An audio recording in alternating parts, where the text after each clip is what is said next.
नमस्कार बच्चों, हिंदी की कक्षा में आप सबका हार्दिक स्वागत। आज हम आपकी पाठ्य पुस्तक वसंत भाग 2 से पाठ 12 कंचा कहानी का सारांश करेंगे। इसके लेखक हैं टी पद्मनाभन। तो ये कहानी वास्तव में मलयालम भाषा में लिखी गई है, जिसका हिंदी में अनुवाद हम अपनी पुस्तक में देखेंगे। तो यह कहानी बच्चों के मनोविज्ञान से संबंधित है।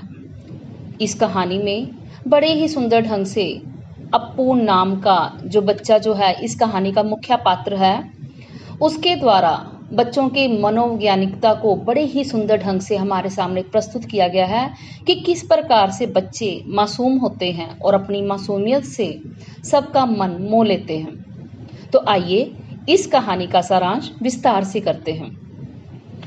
तो सबसे पहले हम कहानी में देखते हैं कि अप्पू नाम का जो बच्चा जो है, जो कि स्कूल जा रहा है, अपने विद्यालय की ओर जा रहा है।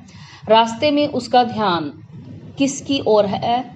मास्टर जी द्वारा सुनाई गई कहानी की ओर, सियार और कौवे की कहानी, जिसमें सियार कौवे की झूठी प्रशंसा करता है और कौवा अपने मुंह में रखा हुआ रोटी का टुकड़ा जो है वो सियार को दे देता है। तो कौवे की मूर्खता पर अप्पू मन ही मन मुस्कुराने लगता है और अपने स्कूल की ओर बढ़ता जा रहा है। कंधे पर उसने बस्ता लटकाया हुआ है, जो कि इधर उधर झूल रहा है। बिना परवाह किए अपनी ही मौज में वो आगे ही आगे बढ़ता जा रहा है। स्कूल के रास्ते में बढ़ते बढ़ते वह एक दुकान पर पहुंचता है, जहां पर एक अलमारी के अंदर चॉकलेट, पिपरमेंट इत्यादि खाने पीने की चीजें जो है वो रखी गई थी। लेकिन अप्पू का ध्यान इन सब चीजों की ओर ना जाकर कहीं और जाता है। ऐसा क्यों होता है? क्योंकि ये खाने पीने का सामान अक्सर उसके पिताजी उसके लिए लेकर आया करते थे। लेकिन अब उसका ध्यान किस ओर है? कौन सी चीज उसको अपनी ओर आकर्षित करती है? जी हाँ, हरी लकीर वाले बढ़िया बढ़िया सफेद गोल कंचे, जिनका आकार बड़े आंवले जैसे था, अप्पू को बहुत खूबसूरत लगते हैं और उनकी खूबसूरती को देखकर वह उन कंचों में ही खो जाता है। लगातार उन कंचों को टिकटिकी लगाकर देखने लगता है और उसे ऐसा लगता है जैसे कि वह जार आसमान से भी बड़ा हो गया है। और अपनी कल्पना में वह स्वयं उस जार के भीतर चला जाता है, जहां वह अकेला ही होता है। उस जार के अंदर वह कंचों को खिलाकर उन्हें बिखेर कर वह खेलने लगता है। अप्पू की छोटी बहन की मृत्यु हो चुकी थी, जिस कारण अप्पू को स्वयं ही अकेले खेलने की आदत बन चुकी थी और आज भी वह अपनी कल्पना में उस जार के भीतर अकेला ही था। लेकिन जैसे ही दुकानदार अप्पू को डांट लगाता है और उसे कहता है कि कहीं वह जार को तोड़ ना दे, तभी वह अपने यानी कि डे ड्रीम से बाहर आता है। जिस कल्पना में वह खोया होता है, उस कल्पना से वह बाहर निकलता है और चौंक जाता है। तो दुकानदार उससे पूछता है कि क्या उसे कंचे चाहिए? तो अप्पू ने ना में सिर हिला दी कि मुझे कंचे नहीं चाहिए। अभी थोड़ी देर में स्कूल की घंटी बजने लगती है और घंटी की आवाज़ सुनकर अप्पू अपना बस्ता थामे दौड़ पड़ता है स्कूल की तरफ। देर से पहुंचने वाले जो बच्चे जो थे वो पीछे बैठते थे, तो अप्पू को इस कारण स्कूल में वहां पर अपनी कक्षा में पीछे ही बैठना पड़ता है, क्योंकि वह लेट पहुंचा था। इधर उधर दृष्टि दौड़ाने पर वह देखता है कि सभी बच्चे अपने अपने स्थान पर बैठे हुए हैं, लेकिन उसका सहपाठी जॉर्ज वहां पर नहीं है।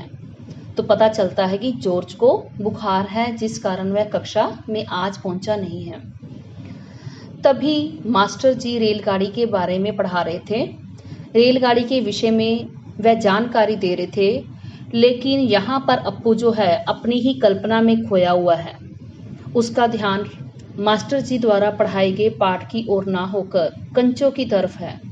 वही कंचे जो उसने स्कूल के रास्ते में आते हुए एक दुकान पर देखे थे। तो अप्पू अपने मित्र जॉर्ज के विषय में सोचने लगता है, क्योंकि जॉर्ज को कंचे सबसे अधिक अच्छी तरह से खेलने आते हैं। वह कंचे खेलने में बहुत माहिर है। तो बाकी बच्चे जब उसका मजाक उड़ाते हैं, तब वह सोचता है कि वह किसी को कंचे नहीं देगा और सिर्फ अपने दोस्त जॉर्ज को ही देगा, क्योंकि वह बहुत अच्छा कंचों का खिलाड़ी है। तभी मास्टर जी का ध्यान अप्पू की ओर जाता है और वो देखते हैं कि अप्पू का ध्यान उनके द्वारा पढ़ाए जा रहे पाठ पर ना होकर कहीं और ही है। तब वे अप्पू से पूछते हैं कि वह किस विषय में पढ़ा रहे हैं, तो अप्पू का जवाब होता है कंचों के बारे में। अप्पू का यह जवाब सुनकर कक्षा के सभी बच्चे जोर जोर के हंसने लगते हैं। तब मास्टर जी गुस्से में आकर अप्पू को बेंच पर खड़ा होने के लिए कहते हैं। अब मास्टर जी दोबारा अपने फिर से वही विषय पर पढ़ाना शुरू कर देते हैं और वहीं अप्पू जो कि बेंच के ऊपर अब खड़ा हुआ है, वह अपनी कल्पना में दोबारा खो जाता है उन्हीं कंचों में। और वह सोचता है कि जब उसका मित्र जॉर्ज आएगा तो वह जॉर्ज के साथ जाकर उसी दुकान से कंचे खरीदेगा, लेकिन कंचों के लिए पैसे कहाँ से आएंगे, इस विषय पर वह विचार करने लगता है। तब दोबारा फिर मास्टर जी अप्पू को बुलाते हैं और उससे पूछते हैं कि पैसे, किस लिए पैसे? तो अप्पू का जवाब क्या होता है कि रेलगाड़ी खरीदने के लिए। तो मास्टर जी उसको बताते हैं कि रेलगाड़ी तो इतने पैसों से नहीं खरीदी जा सकती। तभी वहाँ उस कक्षा में एक चपरासी फीस जमा कराने वाले बच्चों की एक लिस्ट लेकर आता है, एक नोटिस लेकर आता है कि जिन बच्चों ने फीस नहीं जमा करवाई वे आज जाकर अपनी फीस जमा करवा सकते हैं। तो मास्टर जी के आदेश पर बहुत से छात्र फीस जमा कराने के लिए ऑफिस में पहुंच जाते हैं। तो अप्पू को भी याद आता है कि उसके पिताजी ने उसे फीस के लिए 1.5 रुपये दिए थे। ये पुराने समय की बात है, तब 1.5 रुपये भी बहुत ज़्यादा बड़ी चीज़ हुआ करती थी। मन ही मन वह बड़ा खुश होता है कि इसी बहाने फीस जमा करवाने के बहाने वह बेंच से नीचे उतर जाएगा। लेकिन मास्टर जी उसे ऑफिस जाने के लिए मना कर देते हैं और अपनी पढ़ाई की ओर ध्यान देने के लिए उसे कहते हैं। छुट्टी के वक्त जब वह फीस जमा करवाने के लिए दफ्तर की ओर अपने कदम बढ़ाता है, तो वह डबल माइंडेड हो जाता है कि फीस के पैसे जमा करवाए या ना करवाए। तभी वह अपने घर के रास्ते की ओर बढ़ने लगता है, क्योंकि उसका मन तो कंचों में ही अटका हुआ था। वापिस उसी दुकान पर पहुंच जाता है जहां पर उसने सुबह कंचे देखे थे। तो दुकानदार अप्पू को दोबारा अपनी दुकान पर देखकर खुश होता है और हंस पड़ता है और फिर उससे पूछता है कि कंचे खरीदने हैं। तो अप्पू अब अपना सिर हाँ में हिलाता है कि जी हाँ, मैंने कंचे खरीदने हैं। अप्पू के पिताजी ने उसे फीस के लिए 1.5 रुपये दिए थे और वह 19 रुपयों से कंचे खरीद लेता है। दुकानदार पहले तो बड़ा हैरान होता है कि इतने पैसों में वह कंचे खरीदेगा। फिर उसे लगता है कि शायद इसने अपने दोस्तों से पैसे इकट्ठे किए होंगे और सभी के लिए कंचे खरीदेगा और फिर इनसे वे खेल लेंगे। तब वह पोटली में उन कंचों को बांधकर अपने घर के रास्ते की ओर कदम बढ़ाने लगता है। रास्ते में उसका मन करता है कि क्यों ना एक बार फिर पोटली खोलकर इन कंचों को गिना जाए, इन्हें देखा जाए कि कंचे कैसे दिखते हैं। सड़क के बीच में ही बिना किसी की परवाह किए, बिना किसी गाड़ी की परवाह किए वह सड़क के बीच में ही बैठ जाता है और पोटली खोलकर कंचों को गिनने लगता है। तभी उधर से एक कार तेज रफ्तार से आ रही होती है। तो ड्राइवर कार का हॉर्न बजाता है, लेकिन अप्पू अपने कंचों में इतना ज्यादा खो चुका था कि उसको कार के हॉर्न की आवाज भी सुनाई नहीं दे रही थी। वह अपने कंचों को लगातार गिनता जा रहा था और उनकी सुंदरता को निहारते जा रहा था। तो गुस्से से जब ड्राइवर कार से निकलकर बाहर आता है, तब अप्पू उसकी तरफ मुंह उठाकर देखता है और उसे कंचे दिखाता है और उससे पूछता है कि सुंदर है ना कंचे, अच्छे है ना कंचे। तो ड्राइवर उसकी मासूमियत पर उसके भोले से चेहरे को देखकर हंस पड़ता है और फिर इसके बाद अप्पू जो है अपने सारे बिखरे हुए कंचों को समेटकर अपने घर के रास्ते की तरफ बढ़ने लगता है।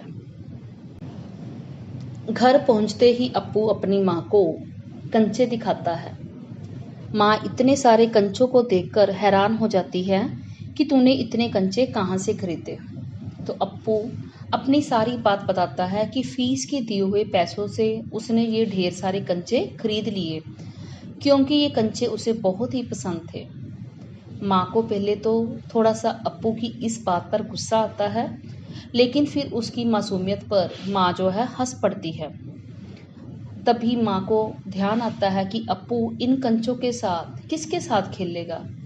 उसकी छोटी बहन तो मृत्यु को प्राप्त हो चुकी है, उसकी डेथ हो चुकी है। इसी बात को सोचकर वह इमोशनल हो जाती है, भावुक हो जाती है। लेकिन अप्पू को लगता है कि शायद माँ इसलिए रो रही है क्योंकि उसको कंचे पसंद नहीं आए हैं। ये है बच्चों का भोलापन, उसकी मासूमियत। तो वह अपने भोलेपन से अपनी माँ से पूछता है कि माँ, तुम्हें ये कंचे पसंद नहीं आए, क्या ये बुरे हैं ना? लेकिन अप्पू की माँ उसे कहती है कि नहीं नहीं बच्चे, तुम्हारे कंचे तो बहुत अच्छे हैं। वह हंस पड़ा और उसकी माँ भी यह बात सुनकर हंस पड़ती है और दोनों बड़े खुश दिखाई देते हैं। तो इस प्रकार से अप्पू जो ही छोटा सा बच्चा है, उसके भोलेपन को, उसकी मासूमियत को लेखक ने बड़े ही सुंदर ढंग से हमारे सामने प्रस्तुत किया है कि बच्चों की क्या फीलिंग्स होती हैं। वे किस प्रकार से डे ड्रीमर हम कह सकते हैं कि वे अपनी कल्पना में कहाँ कहाँ खो जाते हैं। यही तो है बचपन। लेकिन दूसरी तरफ इस कहानी में हम एक ऐसा मोड़ भी देखते हैं जहाँ पर हमें लगता है कि अप्पू ने शायद कहीं ना कहीं कुछ गलत कार्य भी किया है। फीस के पैसे जो कि उसके फादर ने उसको दिए थे जमा करवाने के लिए, तो वह बिना पूछे अपने घर के पेरेंट्स की, मतलब अपने पेरेंट्स के परमिशन के बिना उन पैसों को खर्च कर देता है। तो ये भी गलत है। अगर हम कोई भी काम करते हैं तो उसके लिए हमें अपने अभिभावकों, अपने पेरेंट्स की मंजूरी लेना ज़रूरी होता है। क्योंकि कभी कभी हम कुछ ऐसा कदम भी उठा लेते हैं, कभी कभी हम कुछ ऐसा कार्य भी कर बैठते हैं जिसके लिए बाद में हमें पछतावा जो है करना पड़ता है। इसलिए बिना सोचे समझे अपने एल्डर्स की परमिशन के बिना कोई भी ऐसा कार्य मत करो जिसके लिए हमें बाद में पछतावा जो है करना पड़े। तो आशा करती हूँ कि इस कहानी का सारांश आपको अच्छी तरह से समझ आ गया होगा। इसी आशा के साथ धन्यवाद।